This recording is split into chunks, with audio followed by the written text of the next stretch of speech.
15 বছরের শাসনকালে তুলনামূলকভাবে তৃণমূল সবথেকে খারাপ ফল করেছিল 2019 সালের লোকসভা নির্বাচনে।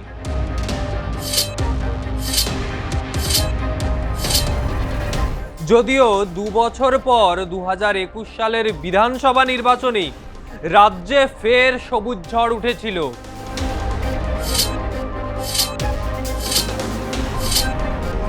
2024 সালের লোকসভা নির্বাচনেও তৃণমূলের দুর্দান্ত ফলাফল।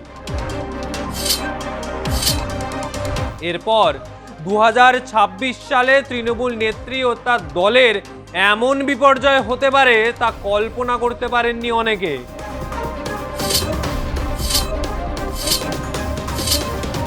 তবে নির্বাচনে বিপর্যয়ের পর তৃণমূলের জন্য সম্ভবত আরো কঠিন সময় অপেক্ষা করে আছে। ইতিমধ্যেই রাজ্যে পালা বদলের পর বিজেপির দাপটের সামনে দলের সংগঠনকে ধরে রাখাই তৃণমূল নেতৃত্বের সামনে সবথেকে বড় চ্যালেঞ্জ। তবে তার থেকেও বড় চ্যালেঞ্জ সম্ভবত হতে চলেছে কেন্দ্রীয় তদন্তকারী সংস্থাকে মোকাবিলা করা। তৃণমূলের শীর্ষ নেতৃত্ব সহ দলের একাধিক নেতা এবং প্রাক্তন মন্ত্রীর বিরুদ্ধে বিভিন্ন মামলার তদন্ত করছে ইডি। এই মামলাগুলির মধ্যে সবথেকে চর্চিত কয়লা পাচার মামলা, যে মামলায় অভিযুক্ত খোদ অভিষেক বন্দ্যোপাধ্যায়। বিধানসভা নির্বাচনের মুখে কয়লা দুর্নীতি মামলায় তদন্তে আবার নতুন করে তৎপর হয়েছে ইডি। এই তদন্তের সূত্র আইপ্যাক দপ্তরে হানা দিয়েছিল কেন্দ্রীয় তদন্তকারী সংস্থা। ইডি আধিকারিকদের অনুমান কয়লা দুর্নীতি কাণ্ডে 1300 কোটি টাকার বেআইনি লেনদেন হয়েছে। এই মামলার তদন্তে গত 5 বছর ধরে ব্যাংক অ্যাকাউন্ট সহ দুবাই ও ব্যাংককের দুটি অ্যাকাউন্টে নজর রেখেছে ইডি কর্তারা। 2022 সালের জুন মাসে এই মামলায় অভিষেক বন্দ্যোপাধ্যায়ের স্ত্রী রুজিরা বন্দ্যোপাধ্যায়কে জিজ্ঞাসাবাদ করেছিল ইডি ও সিবিআই। ওই বছরই অভিষেক বন্দ্যোপাধ্যায়কে কয়লা দুর্নীতি মামলায় জিজ্ঞাসাবাদ করে ইডি দিল্লিতে ডেকে পাঠানো হয়েছিল। এর পাশাপাশি নিয়োগ দুর্নীতি মামলাতেও অভিষেকের নাম জড়িয়েছিল। 2023 সালে এই মামলাতেও রুজিরা বন্দ্যোপাধ্যায়কে জেরা করেছে ইডি। সূত্রের খবর, খুব শিগগিরই ফের অভিষেক এবং রুজিরাকে জিজ্ঞাসাবাদের জন্য তলব করতে পারে ইডি। ইডি সূত্রে জানতে পারা যাচ্ছে, তৃণমূলের রাজ্যসভার সাংসদ ও অবসরপ্রাপ্ত আইপিএস অফিসার রাজীব কুমার, কলকাতার প্রাক্তন পুলিশ কমিশনার মনোজ ভার্মা এবং আরও একাধিক পুলিশ কর্তাকেও খুব শিগগিরই তলব করতে পারে ইডি। তলব করার পরেও হাজিরা না দেওয়া ইতিমধ্যেই তৃণমূল ঘনিষ্ঠ আর এক পুলিশ অফিসার শান্তনু সিনহা বিশ্বাসের নামে লুকআউট নোটিশও জারি করেছে ইডি। আইপ্যাক কর্ণধার প্রতীক জৈন ইডির নজরে রয়েছেন। ইতিমধ্যে তাঁকেও জিজ্ঞাসাবাদ করেছে ইডি। তদন্তকারীদের অনুমান, প্রতীক জৈনকে জিজ্ঞাসাবাদ করে তৃণমূল শীর্ষস্তরের নেতৃত্বের সঙ্গে এই দুর্নীতিগুলোর যোগ সংক্রান্ত গুরুত্বপূর্ণ তথ্য মিলতে পারে। কয়েকদিন আগেই ফের একবার প্রাক্তন শিক্ষামন্ত্রী পার্থ চট্টোপাধ্যায়ের বাড়িতে হানা দিয়েছিল ইডি। পুরো নিয়োগ দুর্নীতি মামলায় ইতিমধ্যেই রাজ্যের 2 প্রাক্তন মন্ত্রী রথীন ঘোষ এবং সুজিত বসুকে তলব করেছে ইডি।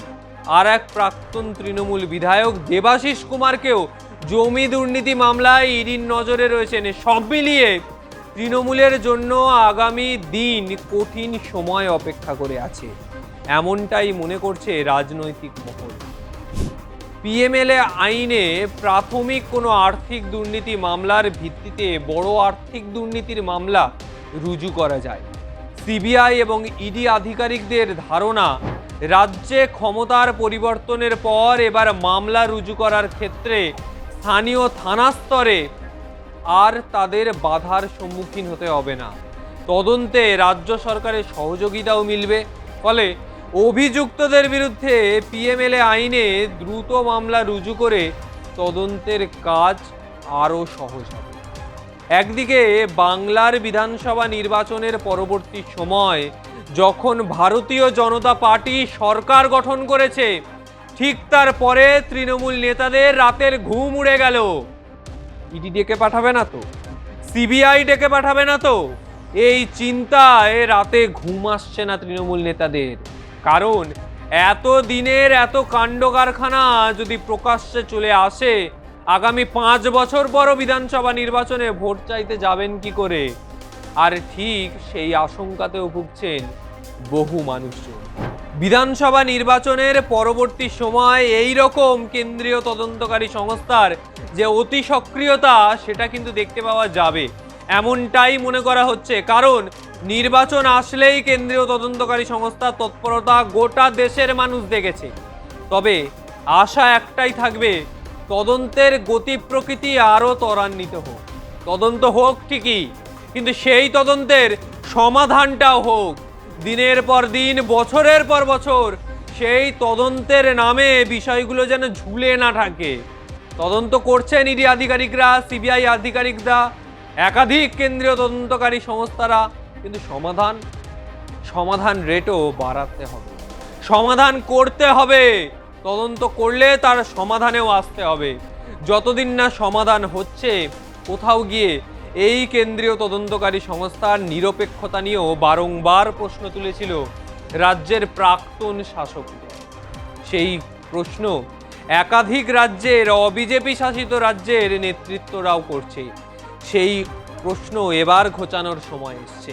এবার তদন্ত হোক, কিন্তু সেই তদন্তের সমাধানটাও হোক, এটাই আশা রাখবো। আজকের মতো বিদায় নিচ্ছি। ভিডিওটা ভালো লাগলে অবশ্যই লাইক কমেন্ট করবেন, চ্যানেলটি সাবস্ক্রাইব করবেন, আপনার মতামত জানাবেন। আগামী সময় আর কোন কোন বিষয়ে আপনারা ভিডিও দেখতে চান অবশ্যই কমেন্ট করে জানান। আর ভিডিওটা ভালো লাগলে অবশ্যই শেয়ার করবেন। নমস্কার।